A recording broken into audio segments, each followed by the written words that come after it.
अजित पवारांनी रात्री उशिरा घेतली मुख्यमंत्री फडणवीसांची भेट। माणिकराव कोकाटे आणि नवाब मलिक प्रकरणावर चर्चा, तर कोकाटेंच्या राजीनाम्यावर फडणवीस ठाम असल्याची सूत्रांची माहिती। शासकीय सदनिका गैरव्यवहार प्रकरणी माणिकराव कोकाटेंना भोवलं। दोषी ठरलेल्या कोकाटेंची सर्व खाती मुख्यमंत्र्यांकडून काढून अजित पवारांकडे वर्ग केली। हायकोर्टाच्या निर्णयानंतर मंत्रिपदाचा फैसला।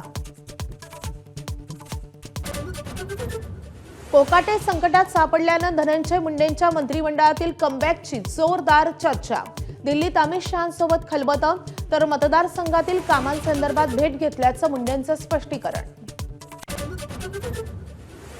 महायुतीतील 3 आमदारांना हायकोर्टाचा दणका। सदनिका गैरव्यवहार प्रकरणी कोकाटे दोषी। पोलिसांना शिवीगाळ केल्यानं आमदार कारेमोरेंना 2 वर्षांची शिक्षा, तर सार्वजनिक निधीच्या गैरव्यापाराच्या आरोपात आमदार कुडाळकरांवरही गुन्हा दाखल। खासदार संजय राऊत आज शरद पवारांची भेट घेण्याची शक्यता। मुंबई महापालिकेत आघाडी संदर्भात करणार चर्चा।